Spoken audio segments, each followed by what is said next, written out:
I'm Lauren from Legends of S.H.I.E.L.D., a Marvel Universe fan show, part of the GonnaGeek Network, just like the show you're checking out now. Shows on the network are individually owned, and opinions expressed may not reflect others. Find other incredible geeky shows at GonnaGeekNetwork.com. This is the official GonnaGeek.com show. Here we run down the latest news and happenings in the world of geek. These are your hosts for the show, Steven, Chris, and SP. Welcome to episode 402 of the official GonnaGeek Show. I am Steven. We're recording this on June 12th, 2023. And Chris Farrell, the master of butts, is here. You can call me the butt master. We all will do that. Joining the butt master is SP.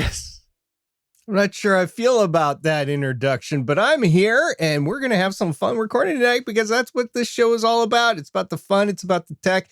It's about the space in Chris's butt. Whoa. If you didn't know what this is about, you should definitely come on by the live stream and you would have known all about it, because that's what Chris does is he entertains at the very beginning, and today was entertained. If you think I'm the form of entertainment, we're in trouble. And to get to our chat, you should go to the GonnaGeek Discord, which you can find at GonnaGeek.com/Discord, which, if you listen to last episode, we do have a new channel in the subreddit, or in the Discord, called #Toilet Talk. There's been a lot of talk in Toilet Talk over the past month or so since our last episode. It's been a rousing success. A lot of smart toilet stuff, and then some do's and some don'ts for posting in Toilet Talk. Did you say do's or deuce? He said doo-doos. Doo-doos. Oh my. Yes. No, but seriously, there's been lots of new knowledge in my brain about smart toilets. I had no idea that there were so expensive toilets, but Chris did inform me. You're welcome. Come on by the best geek community around, the GonnaGeek Discord server, which you can find at GonnaGeek.com/Discord.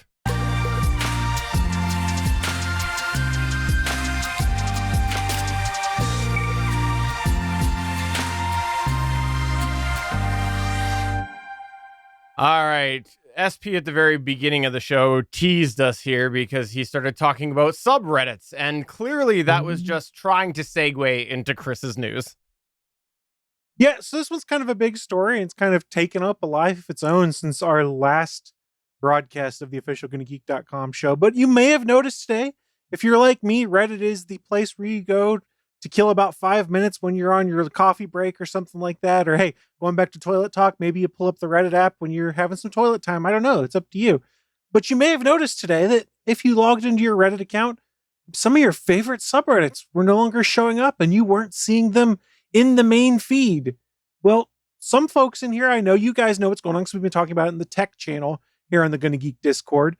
But some folks may not be aware that as of today, a lot of subreddits on reddit.com have gone private, effectively meaning that unless you are a moderator or an approved user in that subreddit, you can't access it. If you try and go to the subreddit directly, you get a splash page that tells you, the page has been made private and you're unable to post or view posts.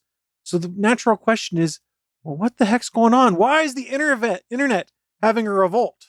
Well, for that information, I'm going to reference some quotes here from an article on Polygon.com. But hey, Reddit users are revolting en masse, going against planned changes to the platform's API. In fact, so many Reddit users revolted and so many subreddits revolted that Reddit experienced an outage on Monday morning when more than 7,600 subreddits, including some of the largest gaming-related subreddits, went dark to protest changes to the third-party API pricing structure. This is also just days after a disastrous AMA with Reddit CEO Steve Huffman. And it was a bad AMA. We'll talk about it here in a little bit. Other subreddits right now are simply just no longer accepting new posts or edits.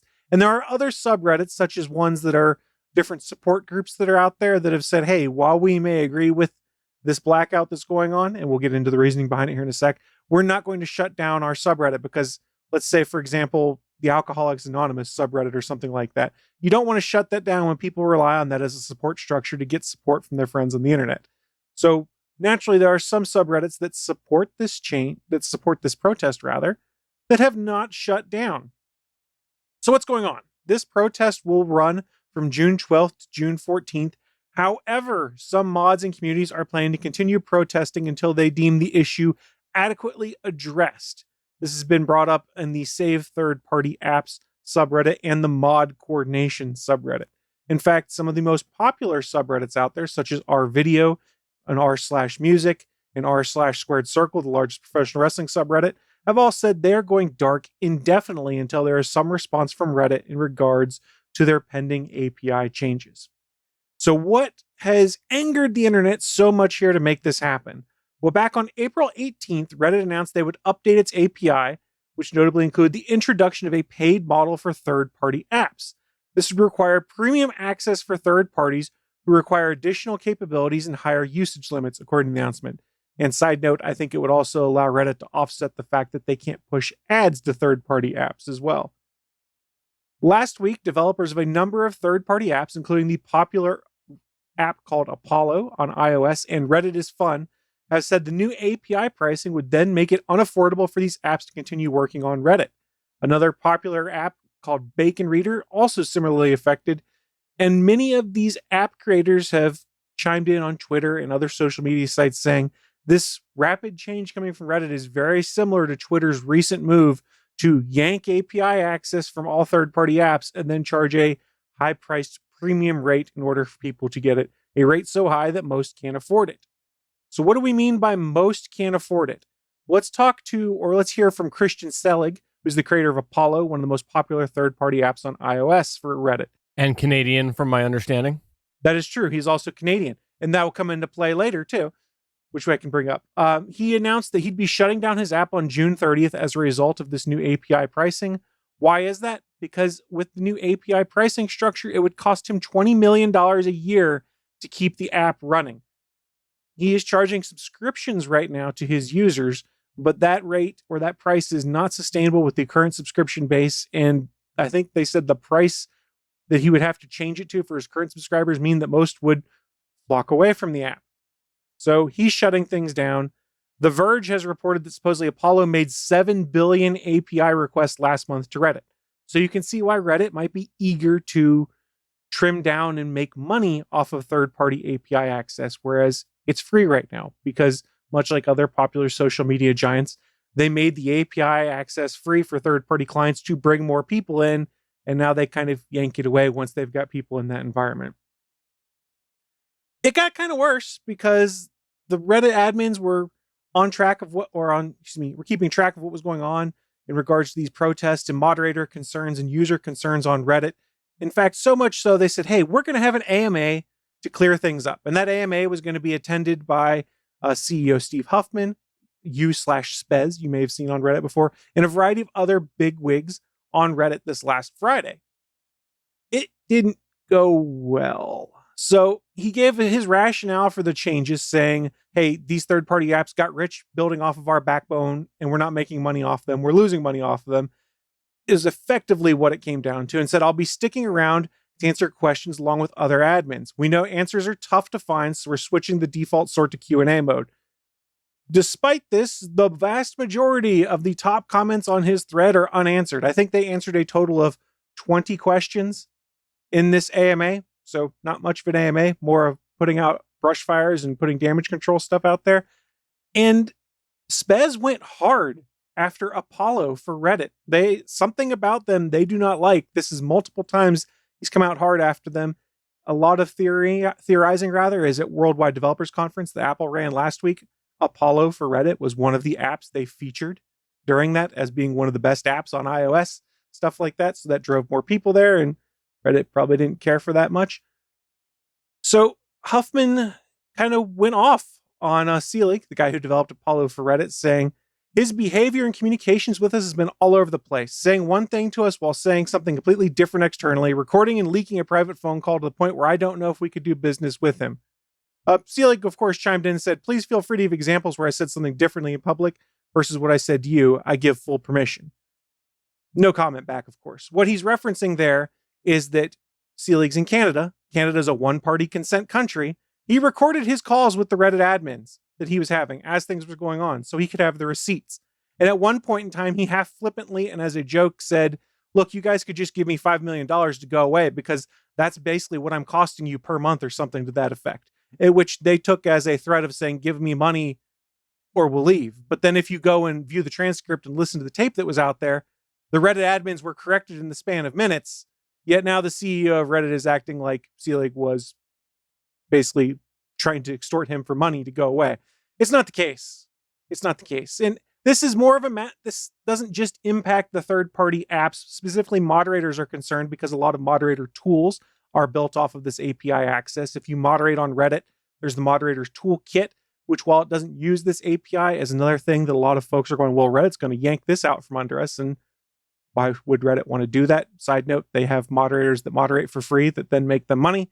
So there's a lot of concern there. There's concern that API access is going to be removed for a lot of disability or apps that are out there for people that are visually impaired or have other disabilities on Reddit.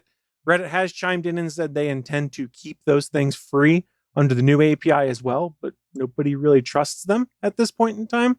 So what happened as a result of this? People were dissatisfied with Reddit's answers. They were dissatisfied with the results of discussing things with Reddit because Reddit basically said, hey, we're going to go full steam ahead. At one point in time, they sort of intimated they might be willing to discuss API pricing structure if the subreddits didn't black out. But if the subreddits blacked out, no, they weren't going to discuss it all. Well, it backfired because as of today, more than 7,600 subreddits are participating in this blackout. If you go to twitch.com/reddark_247, you can watch those subreddits go dark. There's a site there that is basically capturing every time a subreddit goes dark and the number of users that are on it. Like we mentioned, some of the largest subreddits out there, such as r/funny, r/music, r/videos, have all been shut down. If you want to go on the video game side of the house, because that's where I have a lot of interest, r/gaming has 37 million members.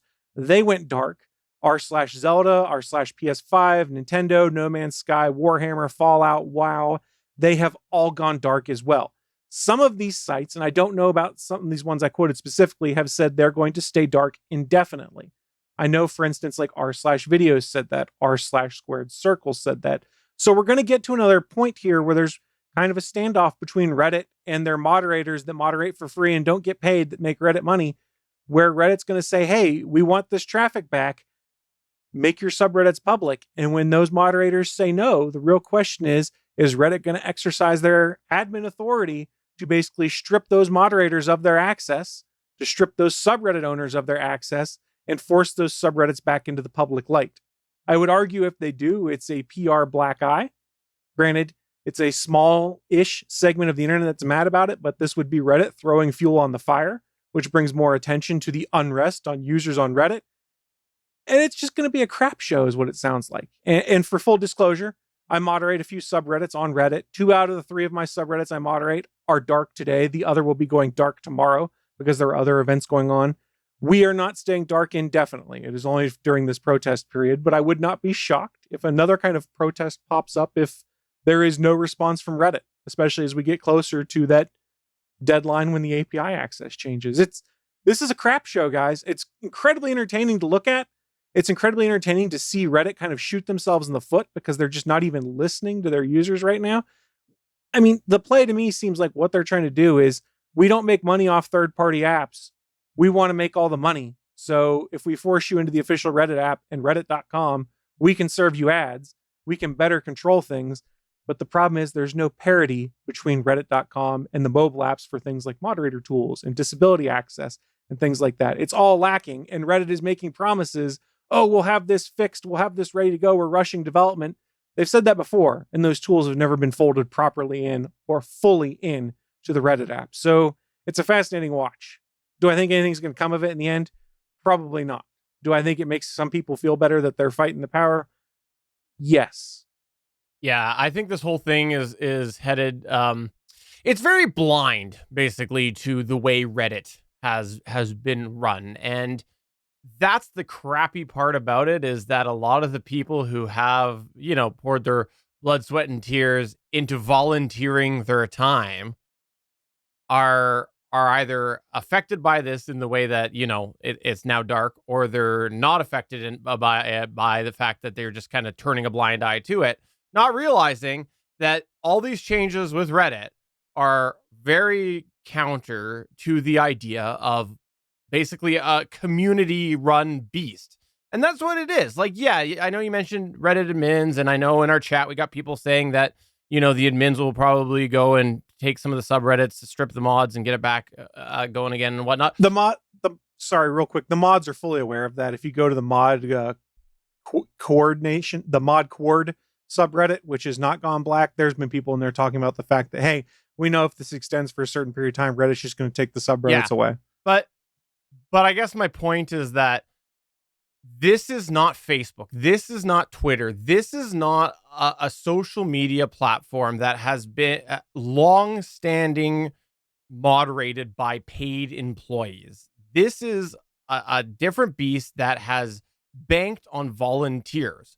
And that's both of you two, as included in this. Both of you have volunteered time to make subreddits very successful. And now Reddit just comes in and they're just like, no, we're gonna try to run this differently, including things like the mod tools and whatnot. And I just wish that that it felt like it was reflecting on the history of Reddit a little bit more than it comes across. So one of the comments that was brought up in the AMA that, of course, they didn't respond to, and I can't remember the exact numbers, but someone had basically pulled numbers and said, hey, do you guys know how much Facebook pays for third-party people to come and be moderators of content? You know how much Twitter was paying for their moderation folks and the community folks that kept everything running properly before they were gutted? It was millions upon millions of dollars. Mm-hmm. And they're like, how much are you paying for that, Reddit? You pay to build some tools, and you pay for an app, and you pay for some lip service to your moderators, but it's largely built on the back of volunteers who are keeping the subreddits running. They're keeping the communities cleaned up. They're keeping the spam and the trash under control. Think of the money you're saving not having to moderate. And that's what I kind of mean. Like, in our chat, we've got the discussion about how if Reddit's losing money and third parties are making money, like there's obviously a bit of a issue there. And I agree actually with the general notion of the fact that if the provider is losing money and someone else is making money, there is a bit of an issue there. I actually agree with that. But what I think is completely ridiculous is what you just said. The fact that they are, you know, they've built this on the backs of other people. And so to frame it in the same way as something like Facebook, where they have put out those copious amount of money to moderate things, there's just a disconnect to me. And I hope that they can find the right balance. I personally am not using Reddit over the next couple of days. I don't care about that. We'll see how I feel going forward there, but there's a lot of good information on there. Like I was actually explaining on last week's Better Podcasting live chat, a lot of times I'm looking for something like, you know, my new phone, I'll do a search and I'll just type in add on Reddit at the end because I'll find a bunch of relevant conversation. So I really hope they find that. But so far, the things coming out, I got to say, it looks like it's a real douchebaggery approach. So it feels like they went to an extreme. And like I'd mentioned sort of in my long diatribe there, is this and other social media platforms are built on the back of third-party app developers who basically build better apps because of API access. That in the case of Twitter, we've seen in the past, and Reddit to an extent, we've seen them take features built in third-party apps and then make something similar to fold into the official app. So I kind of felt like they accelerated because they saw Twitter do it, arguably successfully, to say, hey, we're just yanking API access without considering the fact that there'd be such blowback. What I wish they'd kind of done, or what I'm hoping kind of comes down as something to soothe tempers, is maybe they make it so that third-party apps, yes, they can charge them for access, but at the same time, also find a way so that they can serve ads via the third-party app API, where both the developer and Reddit would make a cut then. That way, everyone's making a little bit of money off of it. You've got the third-party developers that are still innovating and pushing the envelope as for what's going on with Reddit apps and things like that. But I don't think that's the case. And I mean, Damien's brought up a good point. He goes, Reddit isn't profitable. What money are they going to pay folks for with it? I mean, technically they aren't profitable on paper, but they're profitable enough they're paying everyone exorbitant fees. I'm sure the CEO is making bank. Let's put it that way. It's not like he's living in his basement and making peanuts. There's different ways to recoup that doesn't kind of strip away the uniqueness of your community and kill off that community spirit.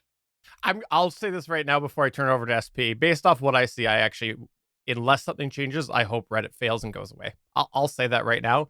I would be totally good with that, and I hope that it happens. So it's the same problem with Twitter.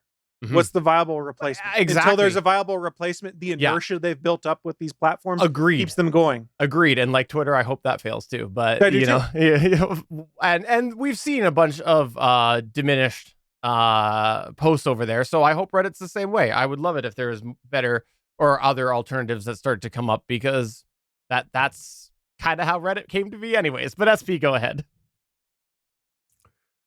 Couple of things. I am a moderator of r/podcasting. That subreddit is not going dark, mostly because the lead moderator has decided not to. But there is a post explaining how to support, and it's pinned on the subreddit. And I do not use the extra third-party apps to moderate. However, I've tried to moderate using the official apps, and they suck. I have to do it on a web interface. Even if it's on the mobile device, I have to go to the web page in order to do things. It's atrocious. And if they had the capability in the official app to moderate, I'm not sure if this would be a big deal or not. I sense it still would, just because people love their apps that they use. And it's just, it would still happen. Maybe not as big as it's happening right now, but it would still happen. Reddit is going public, and they need to be profitable if they're going public. So they've chosen this demarcation line in the sand to say, we want the advertisement money that would be going, that's being stripped off by your apps through the API right now. If they go through a third-party app, I guess the ads don't play. On r/podcasting, there are no ads except for ad posts, and I just ignore them. But I know on other video-enabled or picture-enabled subreddits, there are ads over there. So there is a little legitimacy of them trying to make, of Reddit itself trying to make money, especially for going public. I don't like how this has been handled. I certainly don't like their attitude of Reddit itself. And I think it's disingenuous. I think Chris has said that already. But I don't know if there's a replacement out there for it. I don't think there is. And it kind of worries me a little bit on the future of Reddit if they do go public and then they take it to the next step. And I will use Twitter examples here. So the Twitter blue badge system really went about, I wish I would know the exact date off the top of my head, and I don't. But Twitter went to the blue badge system where everybody had to pay, except for if Elon himself was paying, a month or so ago. And several of the people that I follow decided to go all in, and they got blue badges. They paid whatever it is a month. What is it, Chris? $8.99 a month or something like that? $10 roughly. $10 a month. They went in to do that. Included in that was their ability to monetize streams, basically, and to monetize content through subscribers and stuff like that. Well, promise of that. They haven't quite delivered it, but for on a few folks. And then there were also some people that realized that, based off the numbers of Twitter Blue subscribers they have, if you upload 80 hours of footage a month, Twitter loses money off of you based on storage cost alone. Right. So, I mean, there's ways to have fun and game the system there and everything, but I'm getting specifically to the subscribers. So people were getting their blue badges thinking, and I've seen a couple of them trying to monetize their channels. Well, guess what? It's a month later, and almost all of them, to a T, have decided it's not worth it, and their blue badges were gone because they couldn't make a go. They got no money out of it whatsoever, right? So there's a limit to what people are willing to do and willing to pay. Just because you have a lot of visitors to your social media, I'll just say Reddit's a social media. Just because you have a lot of visitors there doesn't necessarily mean they want to pay mean, part of the charm of Reddit is you can go there for free and you can talk in a textual format, and that's moderated through volunteers, but is moderated. And it's almost a safe space in most places. In some places it's not. It just depends on the subreddit, but it's all for free. And for a user, they don't want to pay for it. So I don't know how Reddit is thinking they're going to monetize. Like Twitter, if Twitter does successfully monetize, it's going to take years at this point, partly because Elon burnt it to the ground before he turned over the reins, and partly because it's difficult to monetize to begin with. I see Reddit going in the same direction, which is unfortunate, but we'll see after they go public. But Reddit hasn't forgotten they have to serve ads to make money. That's the key difference here, is a lot of what happened with Twitter was, I don't care about ads. Ads are a small part of things. And then it was, oh crap, ads make up a lot of the money that Twitter is making here. Like Reddit's argument of, we don't make any advertising money off of third-party apps is 100% legitimate. There's just a better way to fix that problem than saying, well, we're yanking this current API and putting out a premium priced one to replace it. That's not the right answer. Yeah. Well, I look forward to seeing what happens with this, and maybe with any luck, the next episode we'll be reporting on the death of Reddit. I mean, wait, did I say that?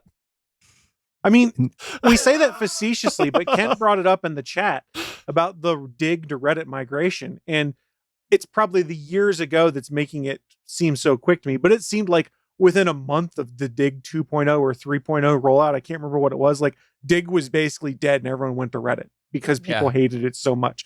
And that's probably a bit of an over exaggeration, but it was less than a year after they rolled out that new version of Dig, it was dead. So these things can happen. But again, that was 10, 12 years ago. The internet is very different now. Like I said, there's a lot of inertia to keep Reddit alive.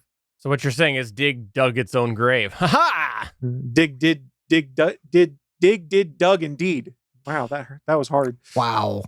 All right, Boeing delays. What's going on? I've been following a lot of SpaceX and NASA with SLS and Orion and SpaceX Starship, and we've been talking about Dragon and Falcon 9 here, and that is crewed space travel, and you need a ship to get up there. Currently, the United States only has the Dragon crewed capsule to go up. Orion has flown uncrewed. The next flight will be crewed. SpaceX is looking for developing a crewed version of Starship. So that's cool.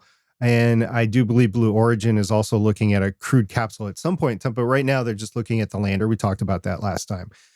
Well, it's been a while since we talked about poor old Boeing, but Boeing also has a ship called Starliner. And as you recall, way back in the day, it was actually the forerunner. It was the favorite. Boeing's going to save the space program for the United States. And with its Starliner capsule, we'll be up to space sooner than ever. Well, not so much. Boeing is standing down from the first ever crewed launch of its Starliner astronaut capsule for NASA, possibly indefinitely, due to safety issues with the spacecraft's parachutes and wiring that were discovered last week. The Starliner astronaut launch, already years behind schedule, was most recently targeted to launch 2 NASA astronauts to the International Space Station on July 21st. Now, likely won't launch at all this summer and may not get off the ground this year in 2023. 2 major safety issues are driving the latest delay. Both of them discovered last week during in-depth reviews of Starliner to certify the spacecraft for crewed flight, as reported by Space.com. First, Boeing engineers discovered that the soft links used on the suspension lines of Starliner's 3 main parachutes, let me reiterate that, 3 main parachutes have a failure load limit that is actually lower than previously thought. It turns out that those links, which secure the parachute lines with their anchor tethers on the capsule, cannot handle the load of Starliner if one of the chutes fails. being able to land safely with 2 of the 3 chutes is a safety requirement for Boeing, and I wouldn't fly on one without that. Okay. The second safety issue Boeing found pertains to the protective tape covering the wiring harnesses throughout the Starliner capsule. That tape, get this, guys, is flammable, and there are hundreds of linear feet of it inside Starliner. Wait, so flammable is a bad thing? Yeah. Did you remember the Apollo 1 capsule fire? Did you just remember that? You remember the Galaxy Note? Oh, no. Okay, that's a reference I can get a hold of. Okay, gotcha. Yeah, there you go. There you go. So basically a no notes policy. Is that what you're saying? Yeah, pretty much. So it's indefinitely on hold. They have to fix the parachute issue, and they have to fix this tape issue. And what really concerns me is they're not talking about dismantling the capsule and taking out the tape. Oh, no. Boeing is talking about finding some sort of non-flammable wrap to go around the flammable tape. Oh, no. Oh, no. Now, Starliner is still on contract for 7 crewed flights up to the International Space Station. 1 is their OFT version, is their demo ride, and then 6 actual rides up. But I got to tell you guys, with the success of something called Dragon, Crewed Dragon, it'd be nice to have a second one, as we talked about last week with the Blue Origin winning the second lunar lander. It'd be nice to have 2, right, that could work. But this is a firm fixed price contract, which means any additional cost or delay must, by contract, be eaten by Boeing. At some point, Boeing's got to say, is it worth it? Because nobody's going to Boeing saying, hey, we would like to take a commercial flight up into space. Nobody is. They're all going to Starship, either with Dragon or Starship. It's SpaceX, excuse me, either with Dragon or Starship itself. I can't say that. So, yes, I think Boeing is in dire straits here, and their ability to make the 737, 777, 747, whatever you want to go to the stars is in jeopardy, serious jeopardy. I wish I could say I was surprised. It just seems like if we were to go back and catalog all of the different things we've talked about with Boeing on this podcast, we would have a good portion of that pie would be negative things. I just wonder who's getting fired. I think all the people have already been fired. Okay. But get this, there was not 1 but 2 attempts to launch this into orbit. Remember the first one that went up and it didn't quite meet orbit, so they deorbited it. It was not a successful test flight. So they did an additional uncrewed test flight. And this uncrewed test flight with the flammable tape on board was mated to the International Space Station for a few weeks. This has already been a threat to the International Space Station. If I was NASA, I'd be like, you did what? No kidding.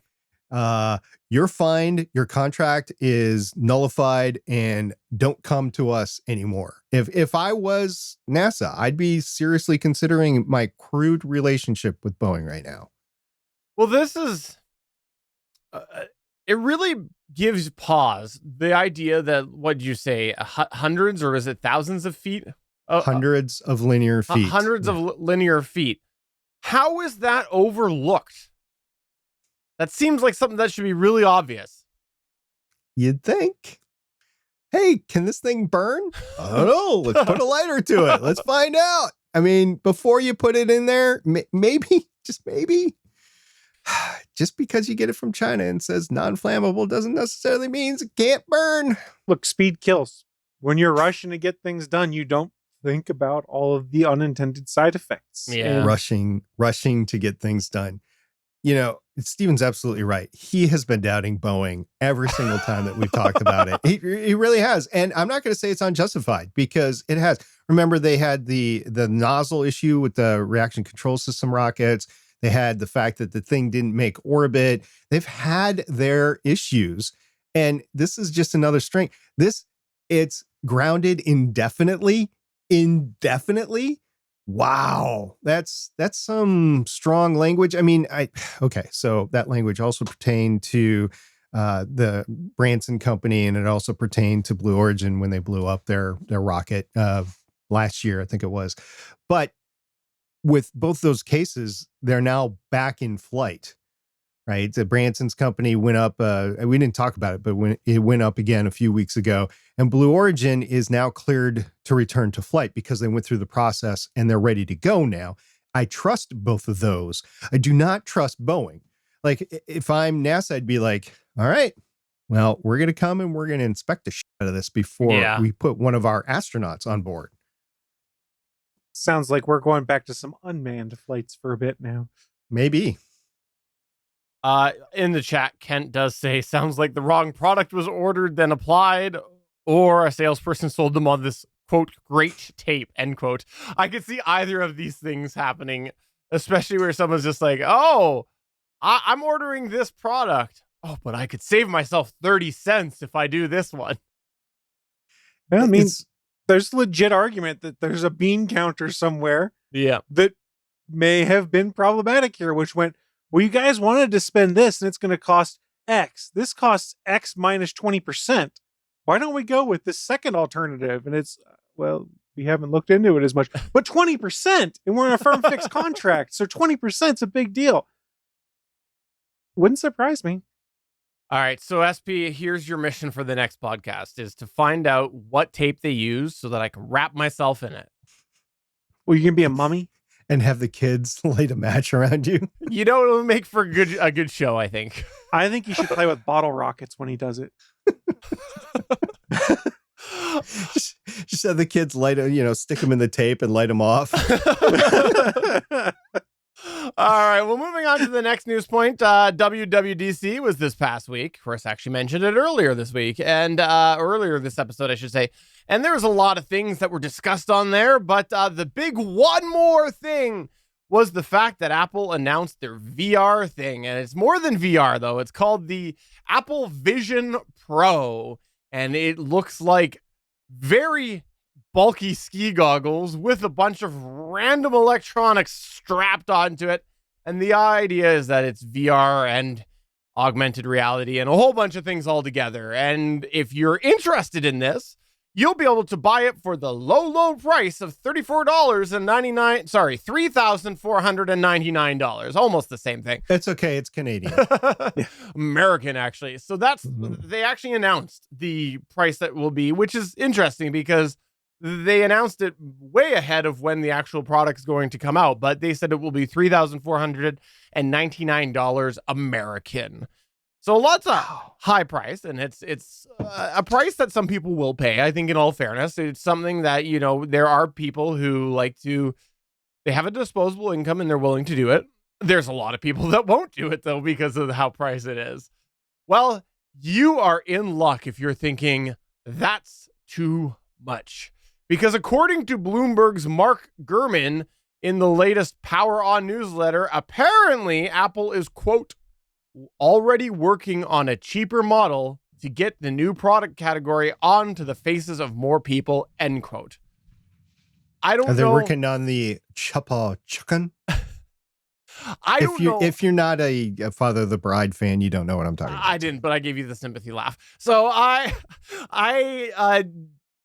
not entirely surprised they're making a cheaper model. I don't know the substance or how this is substantiated with this cheaper model, but I will say this. I have a history of successfully calling that there will be cheaper products released when a product has Pro at the end of it as the initial product. This happened with the Rodecaster Pro. I said that there would be a cheaper model, and it took a few years, but we got there. And this is the Apple Vision Pro. So this just goes to show that once this is officially announced, I will be hopefully 2 for 2. It's all about me, SP. When is it not? I mean, it's your show. We're just around here because you need somebody else to do it because you can't do a solo show. That's fair. But no, seriously, I hope that this actually comes out sooner than later because I think the $3,499 price tag is a lot for people, especially something like this. We've seen things in the past, other things that look a lot better fail for a lot lower price tag. And I think if Apple really does need to push the ball forward here, they need to be able to get more people using it. We saw that with the Apple Watch. The first Apple Watch, not so great. They ended up making them a lot better after they got that first batch out. But in general, they pushed the whole industry of the watches, the wearable watches, ahead. And so I don't see them having the same success if they can't get this to more people. So I don't think the play here is to get it into a large variety of hands with this generation of it. I think what they effectively did is they announced, for lack of a better term, pay $3,500, get our dev kit, basically, for their augmented reality, virtual reality. What they've done is get the really enthusiastic people that don't mind paying that Apple tax, similar to what we saw when Google Glass came out, 10 plus years ago, where it was high priced, but they got a lot of enthusiastic people that were excited about the product to shell out and to basically be beta testers for the product. I think that's sort of what we're seeing here. I think that's their play without saying it's their play, because most people look at that and go, $3,500, I don't have the money for that. But your enthusiasts, they do have the money for that, and they'll play around with it. They'll tinker with it. They'll write up what the issues are. They'll talk about it on Reddit or Twitter or YouTube or any of these other things where where Apple can then go and get the feedback. I mean, I'll be honest. I don't get VR and augmented reality. It doesn't scratch that itch for me. Maybe it's because I'm old, but there are some people that are very, very excited about that. And these are the people that are going to be willing to pay $3,500 for it, because the Apple tax in their book is justified. Okay, so you said it doesn't scratch your itch, but if we get more senses involved and more touch, maybe, I can scratch that itch for you with augmented reality, Chris. I mean, in theory, we saw that. Have you, what's the name of that show that's on Amazon Prime with Robbie Amell in it? It's by Greg Daniels, who does The Office, where he dies where he dies and gets uploaded, and his girlfriend is then still in the real world and basically wears a bodysuit so that when they interact in the virtual world, this bodysuit replicates him touching her in the real world. So if he grabbed her shoulder, the bodysuit would then grab her shoulder. Weird stuff, man. Very weird. I haven't seen that yet. Oh, it's a good show. I see the problem in the design here. There definitely are not enough senses incorporated. What they need to do, instead of making the bridge over the nose, they need to go under the nose, maybe a full face mask. And that way they can throw the smells in there too. And I know exactly what you want to do with that. And there's actually two things, and I'm not going to say I want to smell pizza on the podcast. Don't you want to smell pizza? It can be used to, simulate toilet talk. Oh, three things now. The only other thing I want to throw in here actually is just in general, I did stream the WWDC this year. It's been a few years since I've done that. And I was disappointed in Apple, I have to say. No, and I'm saying this seriously because I have a history on the show of poking fun at Apple, and I've said this in our Discord, I've said this offline. I play that up on here, and I'll confess that any day of the week. I've said it even on Better Podcasting. I play it up, makes for fun talk. In the end, if I have a family member come to me and they say, "What do I get?" I look at it, look at all their needs, and I half the time suggest Apple products because it's usually the right fit. So, I'm not that guy that's there like, I'm an Android guy. I don't like Apple guys. In fact, more often than not, it's the Apple people in my orbit ribbing me. And I'm just like, come on, just calm down. But what I was disappointed about was they really seemed to be sliding into some weird marketing tactics and leaning heavily into increasing a bit of the experience divide. And I'll start with the marketing tactics. Is they kept going on when they were talking about the new M2 devices coming out. I think it's M2 Pro and M2 Ultra or something like that. Whatever it was. Yeah, Max. They kept referring back to this many times faster than the most powerful Intel based Mac or something like that was the gist of what it was. And I'm just like, that makes sense because the latest Intel based Mac is old. It's many years old now, so you bloody well better be faster. And the thing is, the M2 on its own, it stands on its own without needing to have weird practices like that. They could have pitted against modern hardware. They could have picked on AMD. They could have picked on other things and had a very good case for it. And so it was a little disappointing on that. And then a lot of the iOS features seem to really be leaning into giving Apple to Apple users a different experience than when an Apple user is dealing with an Android user. Like, it seems like an Android user calling an Apple user, I think, is going to seem very basic, very dumb. And then, an Apple to Apple is going to have all this, customizability and of what the other person sees. And so I think it's the blue bubble versus the green bubble as we see it right now. Exactly. And they're bringing that blue bubble versus green bubble thing even further. And I get they want to continue to create a unique experience for their users. That's, what they've done. That's what they want to do. But it just feels like they're really leaning into things that they don't need to, like the marketing tactics and even this divide. They have so many Apple users sold on Apple products, and people have moved over. It started out as like Android versus Apple. A lot of people were on Windows machines if they had it. Well, Apple won so many people over that now you see so many just general people switch over to the Apple ecosystem. And are these people really the average person, are they really going to get yanked out of that ecosystem? Probably not. So they're like really locked in. And all of this trends, all the stats seem to say that they are continuing right now in 2023. They are continuing to chip away more at that market trend, which used to go the other way for a while. And it just, seeing these things, I was really disappointed. And I felt a little bit gross about it. So the problem was you're watching a tech trade show in 2023. I guess.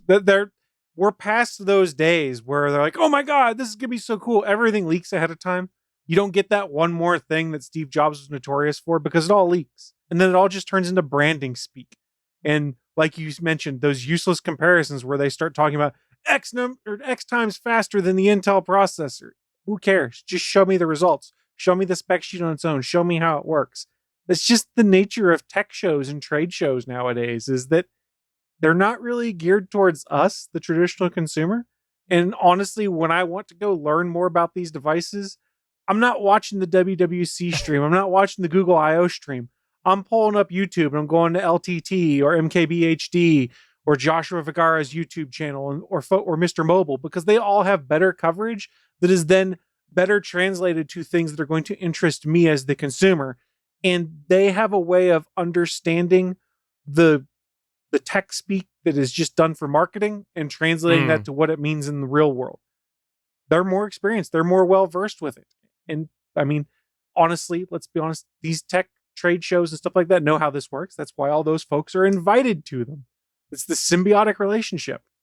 Well, and I want to make very clear, like, I think a lot of the things they've announced, a lot of the products they have, like, I'm not disliking the products. I have to say that. Like, am I disliking the way that they're increasing the divide? Yes, I am. But am I disliking an iPhone? No, I'm not. Am I disliking an Apple Watch? No, I talk all the time how it moved the industry, right? Like, I want to make that very clear. But I want to frame it this way before we go to the next news point, is as I mentioned last time, I switched phones. When I switched phones, I considered everything, including an iPhone, if only just to deal with the people in my life that won't go outside of an SMS message. And I legitimately did. And, I've had some reflection after about that. And I have some negative thoughts on that aspect of it. But putting that aside, I legitimately almost went to an iPhone for one of the things that they have. So I want to make it clear that I was willing to go there. But after what I saw at WWDC, I actually had a moment where I was driving and I thought to myself, you know what? Based off what I saw, I'm glad I didn't end up going that way, because I didn't really want I didn't really want to support that. That was sort of my frame of mind in that moment. Now, there's 1,000 other things we could pick apart, and everybody probably is already writing messages about, Google and everything else. But I was just saying that was sort of from 2 weeks prior or 3 weeks prior, like really almost buying an iPhone, to that. It was just a bit of an awakening for me. All right, well, let's move on to the next news point here, which I think you are going to tell us all about Spider-Man. Which, by the way, we should take a moment to pause here and reflect on the fact I did not know that you liked Spider-Man, Chris. No, I mean, there's not one hanging off my microphone, Amazing Fantasy 15 over my shoulder right here, or a Spider-Man standing here in my office. No. SP, I didn't know this. Did you know this?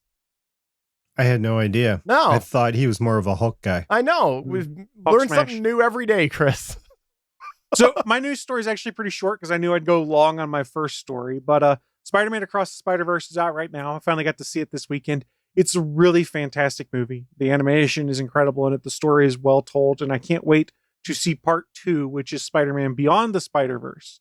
Why do I bring all this up? Well, this movie is set to release on March 29th, 2024. I don't think it's happening, fellas. For those that are unaware, Haley Steinfeld, who plays Spider-Gwen, Gwen Stacy in the movie, was interviewed by The Hollywood Reporter and was asked if she'd already started recording for the next movie. Her quote was, no. As you can imagine, this has been an ongoing thing since the moment the first one came out.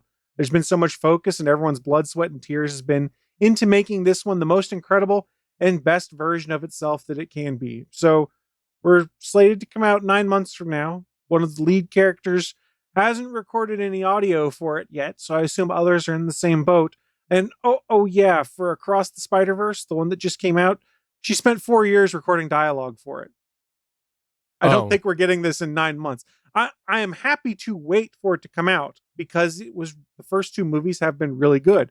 Don't rush something and make it bad, but I just don't think we're making it in 9 months. Well, there's lots of things that are made in 9 months. You got an announcement, Steven? No. Hell no. Maybe she's killed off within the first 2 minutes of the movie and they don't need her recording for 4 years. Well, you don't know. That would make a certain segment of the internet very happy, but that's not the segment of the internet you want to make happy. And then a certain segment of the internet very, very unhappy. Yes. I understand the dichotomy between the two. Technically in the movie, by the way, Chris, I realize in the comics she's evolved, but technically in the movie right now, she's Spider-Woman from her universe. Yeah. And then in the comics, she's Ghost Spider, I think is what the name is. Yeah, she's evolved into that now, yeah. But commonly known to fans as Spider-Gwen. That's true. I don't put too much stock into this. I also don't put too much stock of any movie coming out anytime soon within the year and a half or 2 years because of the writer's strike and some other strikes that could possibly hamper, including a SAG strike, which would be her. Yes. So I don't know if this March 29th date is good at all. And you don't know, maybe some of the stuff that she's been recording for 4 years actually is for the second movie and not for the first movie. That's true. That very well could be. It's a very ambitious date based off of, from her account, not having done any. I'm sure it can happen. But like you said, with various other strikes going on and things like that, it wouldn't surprise me if it slid right. And I'm okay with that. This part 2 slid right as it was anyways. And it was totally worth it. This is one of the best Spider-Man movies I've seen. I enjoyed it. I enjoy the various animation styles and it's just very good. So you mentioned she previously recorded for 4 years for Across the Spider-Verse. Is this the sequel effect where there's not as much effort put into it, and maybe it'll be more like, hey, here's your lines, go ahead? I don't think that's the case based off of seeing part 1 and part 2 is they took everything that worked in part 1 and they dialed it up like 1,000. Well, technically part 1 was not part 1. It was just the first movie. Standalone. And then the second and third were supposed to be part 1 and part 2, but then they gave the second one an other title so that there's no parts anymore. But that was the part 1 and part 2 was movie 2 and 3. And I just laying it out there, Chris, I understand where you're coming from. Might even agree with a lot of the points, but I also disagree with several of the points. And you can find out all of that on Legends of S.H.I.E.L.D. Boom. Whoa, there's that award-winning plugger. That was way back in the GonnaGeek Award days. I think you won an award for that. I did. I'm an award-winning plugger. Podcast A-Words gave me a word. Oh. Anyways, let's go to the next news point, which is all about Artemis delay, which on the bar has a 3 instead of an E in delay. Why would that be? Yeah, that's neat. Yeah. It actually has nothing to do with NASA this time. It's SpaceX. Yeah, we all talked about it. Starship launched. It blew up. Elon's trying to fix the launch platform and everything else that went wrong with it right now. His opportunistic statement of 1 or 2 months. It's not been 2 months. I said last time we'll talk about month 2 when we get there. He still has 8 days to get to the 2-month spot. So you're telling me there's a chance? There's a chance. Just a little one. We'll talk more about it next time, I guess. But NASA is not so optimistic. Not so much with Starship itself, but with the lunar lander. NASA is worried that SpaceX's giant new Starship vehicle won't be ready to carry astronauts to the surface of the moon in late 2025 as previously planned. And this is via a space.com article. In 2021, the agency selected Starship, the biggest and most powerful rocket ever built, to be the first crewed lunar lander for its Artemis program of moon exploration. Starship will put astronauts down near the ice-rich lunar South Pole on Artemis 3's mission in humanity's first return to the moon since the Apollo program ended in 1972. Artemis 3 is currently targeted to lift off in December 2025, but it's unlikely Starship will be able to meet that timeline. This is via NASA officials. And we all know about the fully stacked Starship. It launched in April, flew for 4 minutes before it exploded. That flight aimed to send Starship's upper stage most of the way around Earth, wrapping up with an ocean splashdown near Hawaii, but the vehicle's 2 stages failed to separate as planned, and SpaceX ordered Starship's destruction over the Gulf of Mexico less than 4 minutes after liftoff. It didn't blow up until after 4 minutes after liftoff, but that's another thing. It's unclear when Starship will fly again. Several boxes must be checked first. For example, the Federal Aviation Administration is still investigating the launch mishap. Okay. With SpaceX's help. Okay. And a coalition of environmental groups is suing the FAA, claiming the agency didn't properly address and assess the damage Starship launches could inflict on the surrounding ecosystem. That might take a little bit longer, guys. A relatively quick return to flight would be necessary for Artemis 3 to have any chance of meeting the 2025 target. For SpaceX must conduct a number of Starship launches before the vehicle starts carrying Artemis astronauts. Each Starship that heads to the moon, for instance, we talked about this before, but just as a little reminder, must be fueled in a depot in Earth orbit by several other Starship tanker vehicles. And SpaceX will send an uncrewed Starship to the lunar surface and back again ahead of Artemis 3 to demonstrate the craft's safety and readiness for crewed flight. The December 2025 date is already a slip from the original target. In March of 2019, the Trump administration instructed NASA to put astronauts on the moon by the end of 2024, probably in an effort to get it done before his second term ran out, which he never actually achieved. Okay, going on. This timeline was widely viewed as over-aggressive, as a November 2021 report by the NASA Office of Inspector General noted. Yes, noted. Yeah, this was an aggressive timeline. I know Elon is pushing, but we're talking Elon time here, where you have to multiply by a factor of 4 any estimates that he has. So in reality, the 1 or 2 months is really 4 or 8 months. I think it's more like 8 to 12 months before the next flight of Starship. He does have the rocket ready to go. He needs to get the launch stand ready to go. And that includes putting what is now termed as an ice cream sandwich. I don't think I've talked to you guys about this before. It's an ice cream sandwich, which is a couple of layers of steel, and you deluge that by water in there to cool the plates down, so the thrust won't superheat the concrete underneath it and then make it explode, which, bad things happen, like, I don't know, knocking rocket engines off and stuff like that. So yeah, there's a lot that has to be done here. So NASA is officially saying, yeah, we doubt it's going to happen. That said, Elon can make miracles happen sometimes, so we'll just see what happens. Just for the record, I'm not an Elon fan. I'm a fan of the big rocket, right? So that's my fandom right there. And I hope this thing gets fixed and is able to launch, because it is our gateway right now. No matter what you say about SLS, and I have more news on SLS, but we just had to make a cutoff for this. There is more of a chance for Starship to actually be used for colonizing and creating outposts on the moon and Mars. It's Starship right now, guys. That's the only thing.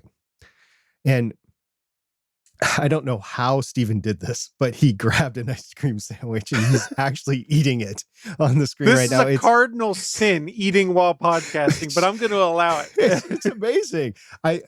Steven, I don't know if you have a refrigerator there at your desk or you ran up to the kitchen to get it or what, but that's actually pretty cool. I have to run to the garage. But I did have a question for you. Do you think that they could fix the pad with some of the tape that Boeing has on excess? I mean, if you're using it as sacrificial tape to burn off before, ablatively, before it gets to the actual stuff, it will stuff, redirect the flames. There's actually no flame diverter here. It's just a steel plate. So the flames will come down and there's no diversion of it. They were originally going to put a diverter in there, but I'm just guessing they couldn't find a way to cool it. So they're going with the ice cream sandwich approach. I've seen a lot of mock-ups of how people project that it's going to look. And just by looking at the parts are there at Boca Chica. There you go. Take a drink. Boca Chica, Boca Chica, Boca Chica. The parts are there. They were transferred from Florida to the site before the liftoff on 420.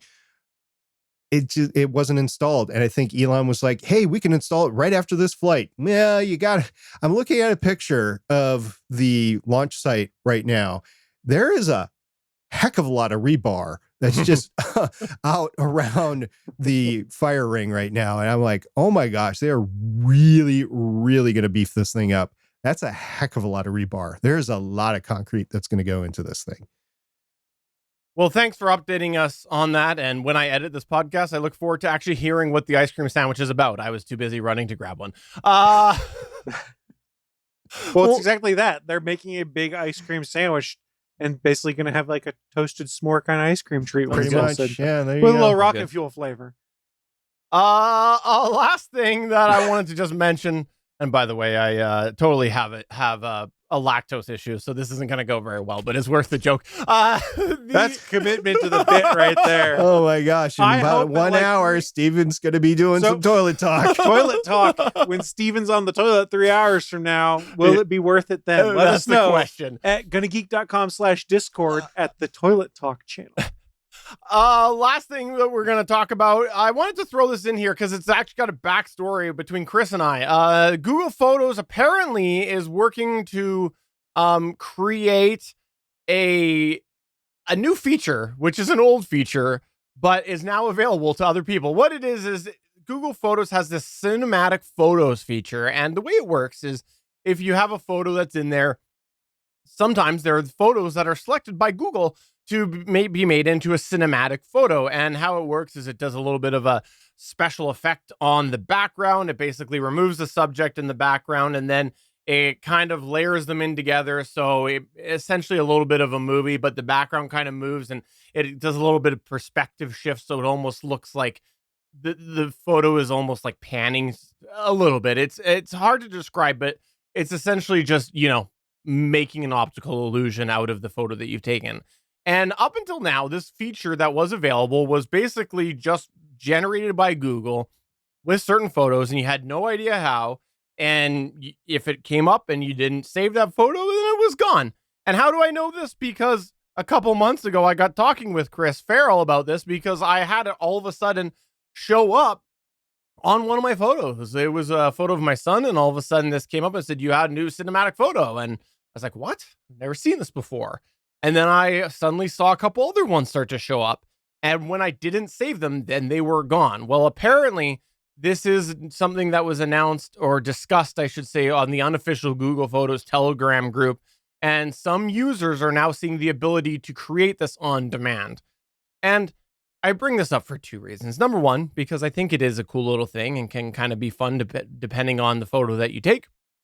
Number two, this is so typical Google. Create a feature, don't roll it out well. Eventually, roll it out to more people. Again, not well. So there you go. I just wanted to dog on Google a bit too, because this is something that they should have just done from the beginning. Create a feature, let people use it, let them make it, and instead they just held onto it and hid it from most people. That's fair. I mean, I have not gotten the cinematic photo, but I do get the one. It's like those short video clips. Where, like if you take a photo, it'll give you like a second or two on either side of it, so you get like a really short animated GIF out of it if you want it. So that's all I got to offer on that one. SP, I look forward to you getting your first Google photo feature come up on your new Pixel device. That's right. I can't remember if we talked about it on the podcast last month or not, but my daughter went on a cruise. She managed to lose her phone on the cruise. Supposedly there was not alcohol involved. I wasn't there, so I can't prove it. So we'll just let that one lie. But we had to use the insurance on the phone to get a new phone. We use the Asurion insurance. We don't use AppleCare specifically for this instance. Actually, it wasn't for this instance. It was for when I go to the lake. If I'm in the boat and go, woo, the phone goes in the lake, then I can use the insurance to get my phone back. So it was really for me, not her. But we had to do that. She recovered everything except for the photos that were taken on her cruise that she was on. And there's still hope that the phone is somewhere on the ship and eventually will be turned in after a deep cleaning or something like that. There's also the possibility that it was stolen and it's gone forever. So whatever.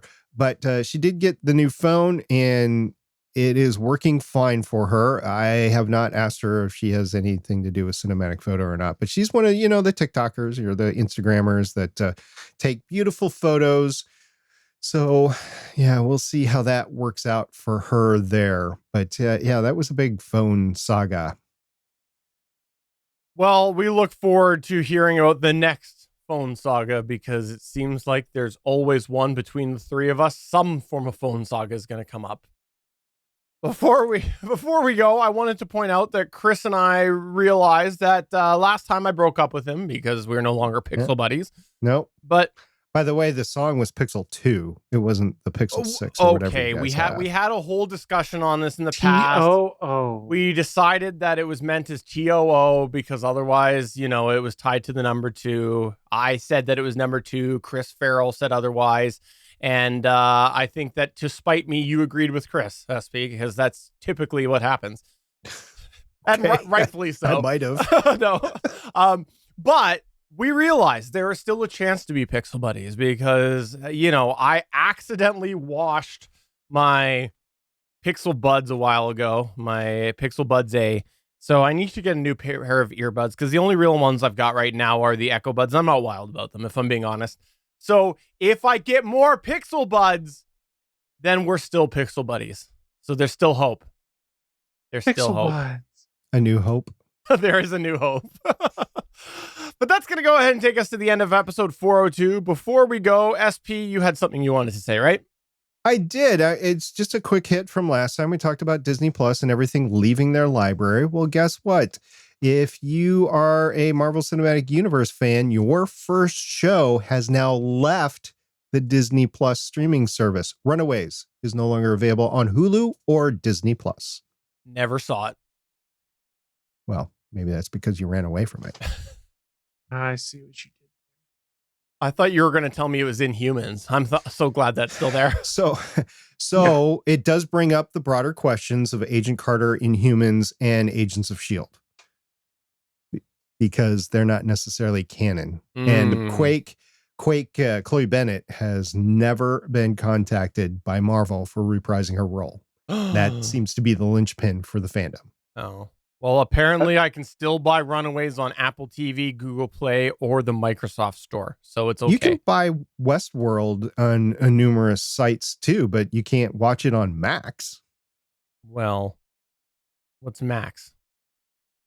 Formerly HBO Max. Oh, I gotcha. I forgot. They renamed it again. Yes, I forgot about that.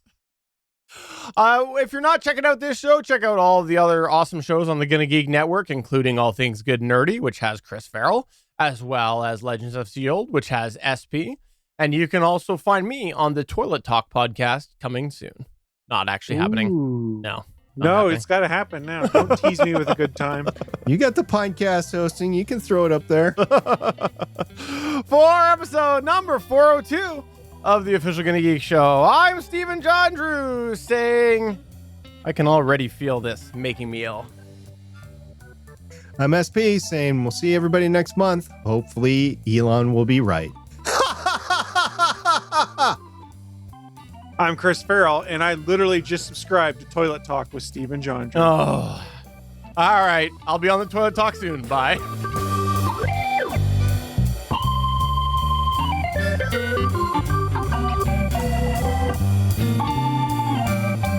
Thanks for checking out another episode of the official GonnaGeek.com show. If you like the show, please give us a 5-star review in Apple Podcasts or a thumbs up on YouTube. You can always join us for our live recording sessions at www.geeks.live. And remember, you can find our full back catalog at GonnaGeek.com/show. If you're itching for more geeky content, check out other shows on GonnaGeekNetwork.com. Voice work was by Emily Prokop of The Story Behind podcast. That's it for this episode. We hope to see you back again next show.